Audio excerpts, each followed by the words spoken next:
We headed to the reception hall, the excitement of the ceremony. But an unexpected problem happened. There was a seat for my husband, but not for me. I looked several times but couldn't find it. Then, Mary came over to me. "What's wrong?"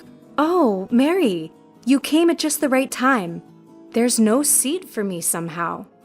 Mary then said, half smiling, "Somehow? There's no way. There was never a seat for you in the first place." "Huh?" I couldn't believe my ears. "What do you mean?" My name is Sharon, a 34-year-old housewife. I've been married to Peter for 7 years.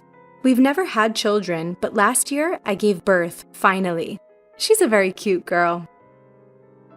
Giving birth was hard, but my first daughter is just so precious. Peter also loves our daughter and comes home at a fixed time every day. Peter is cooperative with parenting, and it's a great help. "Sis, give this to my niece." "Oh, Noel, are you here again?" "But my niece, it's just too cute." Noel, my younger brother, who often visits our home, says, "There's a 5-year age gap between Noel and me. We have no other relatives since our parents are no longer with us. Our parents divorced when we were young. Our father had a bad drinking habit, and he would often become violent towards our mother. Our mother decided to divorce as she felt staying together would harm the kids. She took us in, but raising 2 children alone was hard, and she had 2 jobs to support us. Thanks to her, Noel and I are now able to make a living as adults. But our mother must have worked too much. She passed away from cancer about 5 years ago. Yet I believe she was at ease knowing that both of her children were working as employees. I'm truly glad I was able to show myself to my mother in my wedding dress. We'd always lived while supporting each other. Our bonds as a family were very strong. My brother and I vowed to live our lives as happily as possible for our mother. Living day by day in this manner, I'm very happy now." "Oh, what a lovely apron, right? I do have good taste, don't I? Don't be so cheeky. Don't you have anything else to do on the weekend? Go on a date or something?" I teased my brother jokingly, but an unexpected answer came back. "Actually, the reason I came today is that I wanted to tell you something." "Huh? Report?" "Yeah, I have someone I'm considering marrying." "What?" I was surprised. I've never expected this from my brother. "It was totally unexpected. Can I come over next Saturday to introduce her to you and Peter?" "Of course you can. I'll check Peter's schedule too." "Yeah, thanks." After my brother left, I felt quite emotional. I always took care of my brother at home while our mother was working. So the feeling was closer to being a guardian rather than a sister. It's such a big event for me that my precious brother would come to tell me about his wedding. I can't wait for Saturday. And since my husband has the day off, we'll meet them together. On that day, I was restless, wondering when they would arrive. "Sharon, you've been so fidgety since a while ago. But Noel is bringing his fiancé over, right? It makes me nervous." "Don't worry, Sharon. I bet Noel isn't expecting his sister to be nervous." "Well, maybe, but..." As we were having that conversation, the doorbell rang. My brother and his fiancé arrived about 5 minutes later than planned. I could feel my heartbeat speed up. When I opened the door, there was a beautiful woman standing next to my brother. "Hey, sis. Welcome." "Why are you so nervous, sis?" "Who, me? I'm not nervous." As I was having this conversation with my brother, I locked eyes with the woman he had brought along.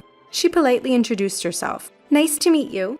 I'm Mary. I'm Sharon, Noel's sister."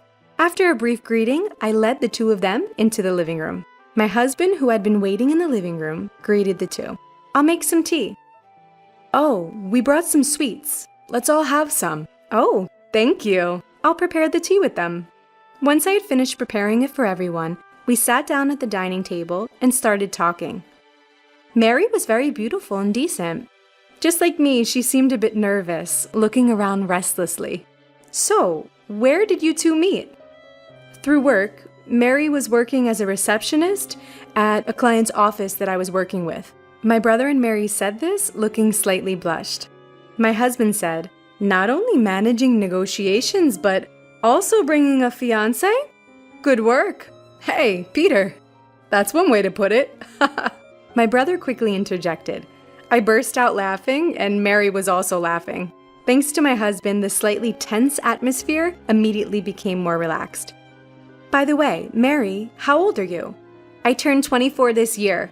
Oh, I see. So she's 5 years younger than Noel, which means she's a full decade younger than me. So are you planning on continuing work after getting married? No. I'm going to quit. Oh, really? Many women these days prefer to continue working after marriage. That's unusual. I don't need to work that much. Noel works at a major company and my family is quite wealthy. Gradually, her true personality was showing, which was different from my first impression. Also, you're not working currently, are you? No, I quit after giving birth to my daughter, but I was in the company for about 15 years. What? 15 years? How old are you now? I'm 34. Wait, so are you, by any chance, a high school graduate? Suddenly, Mary's expression hardened. Well, yes I am. Oh, a high school graduate. She definitely sounded condescending. But then Noel quickly came to my defense. Sharon started working right after high school for me. We talked about it, right? We were poor, so Sharon gave up everything for me. Don't look down on her. I wasn't looking down on her, I was just surprised, because there's no one like that around me. Noel's defense had created an awkward atmosphere. I quickly tried to smooth things over by saying, "It must be unusual for you, Mary." Mary also added, "Yes, exactly. I didn't mean it in a bad way, I was just surprised." Noel seemed to accept this and replied, "Oh, okay, as long as that's the case." To change the subject, I asked, "Mary, what does your father do?" My dad is the editor-in-chief of a publishing company called XX. Mary proudly stated this. Wait, that publishing company? I noticed something, but I didn't want to bring it up and cause another weird reaction from Mary, so I decided not to mention it for now. Mary seems to take pride in the fact that her father earns a good income, and she brags about it. When talking about her father or her home, she looks really happy, even smug. I even thought that her nose had grown a few inches longer than when she first arrived at our house. Anyway, that's how the meeting to announce my brother's engagement ended. After seeing off Noel and Mary, I immediately slumped onto the sofa. Phew, I'm exhausted. You did well. I'll make some coffee. My husband said this as he comforted our daughter in his arms. Thank you. But I wonder if Noel's going to be okay. He said this as he moved our daughter to the crib. Huh? Because Mary seems difficult and she was mocking you. I hope they're okay. Well, Noel did quickly point that out, so maybe that part will be okay. Although I said that, I was also a little worried. Noel and Mary had grown up in very different environments, so their values must be quite different. No matter how successful Noel is, the different background could cause misunderstandings. But it's Noel's life, so he's the one who needs to make all the decisions. As his sister, all I can do is watch over him. After several months had passed, Noel and Mary came to visit our house. What brings you here all of a sudden? We wanted to give this to you today. What? What Noel handed over was an invitation to their wedding. Wow! You're finally holding the ceremony. We really want you to come. Of course, I'll be there. It's my dear brother's big day after all.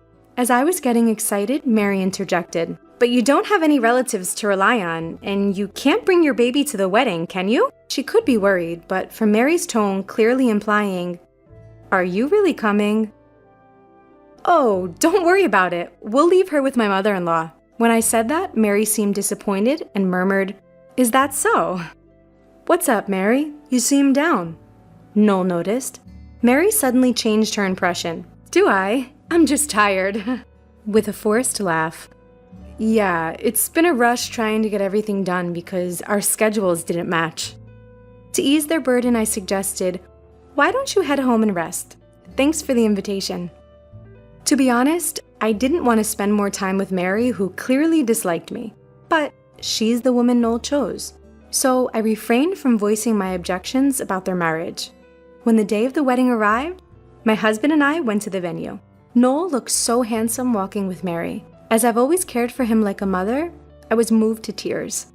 "Mom, look at how grown Noel is," I murmured in my heart, knowing our mom in heaven must be watching.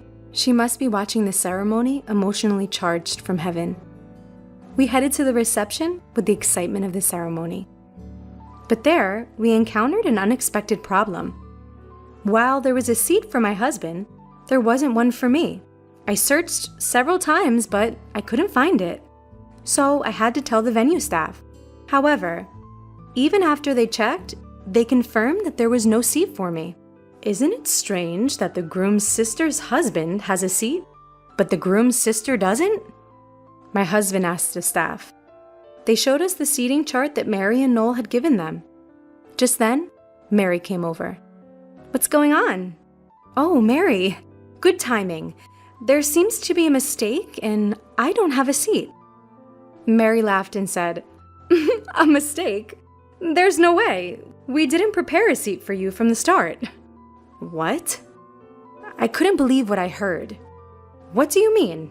When I asked this, Mary's expression turned evil. "When Noel is with you, he doesn't care about me, and he's spending all his money on his niece." "Can't be. Noel buys things for our daughter, but they aren't expensive, and occasionally. That's not the point. Anyway, my happiness is diminished by you. Please leave." With that, Mary glared at me disdainfully. What a terrible woman she is. Is it possible for someone to act this horribly based on misunderstandings? I hate the fact that my dear brother is marrying a woman like this. Suddenly, a man rushed towards us, exclaiming, Hey, Mary, what are you doing?" "Huh? Dad, why are you so panicked?" It was Mary's father. He also had connections with me.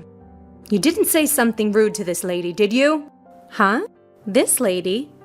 She's the annoying old hag interfering with my happy marriage." What? Apologize right now." What's with you, Dad?" I had enough of their arguing, so I turned to Mary's father and bluntly stated my intentions. "Editor-in-chief, I want to conclude my column with this week's issue. I deeply apologize. She was disrespectful. We'll do anything, please. Don't quit." Mary's father apologized profusely. Seeing this, Mary was left in shock.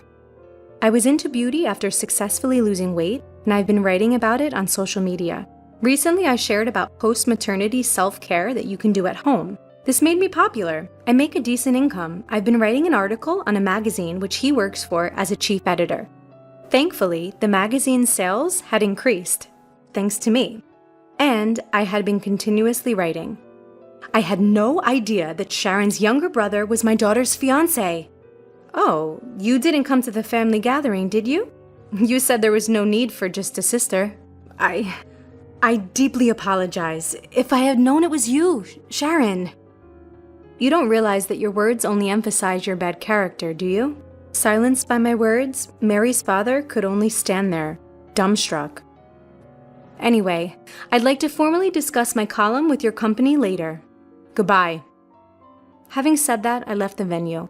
My husband also left with me, saying that if I wasn't attending, he wouldn't either. Suddenly, my brother Noel came rushing over. Wait! Why are you guys trying to leave?" I explained everything to him. "What? That can't be. When I was at home, I saw a seating chart with Mary, and your name's on it." "I see. So it seems like Mary had shown a fake seating chart to Noel." Realizing this, Noel, his face flushed, stormed into the reception hall. He called off the engagement, stating, "I can't marry a person who treats my sister so poorly." And Noel really wasn't scattering money for his niece. It was Mary who spent a lot. She would buy anything, therefore it seemed she was financially strained. On top of that, the wedding was quite extravagant, so handling the finances was a struggle. Being blamed for spending money on his niece wasn't a pleasant situation at all. After all, wasn't all of this Mary's fault? Noel explained to the attendees that it would be just a regular dinner, and then he left. Later, there were issues regarding the wedding costs, but I cooperated with Noel to resolve them. As Noel had proposed the breakup, he ended up in a disadvantageous situation. But originally, it was Mary's fault. Unconvinced, I decided to use my power a little. I told Mary's father that if he agreed to pay all costs, I would continue the contract.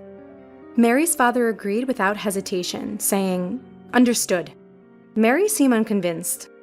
But her father snapped, "It's all because of you," and forcibly made her accept it. This way, Noel was able to break up with Mary without any loss or a negative mark against him. Meanwhile, I continued the contract as promised.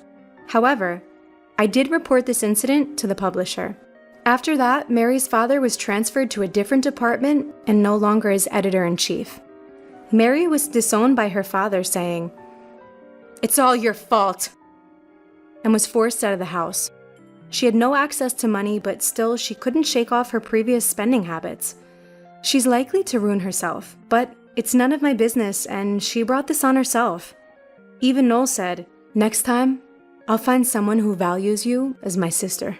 I told him, "Just find someone who doesn't treat people poorly." Noel laughed. True.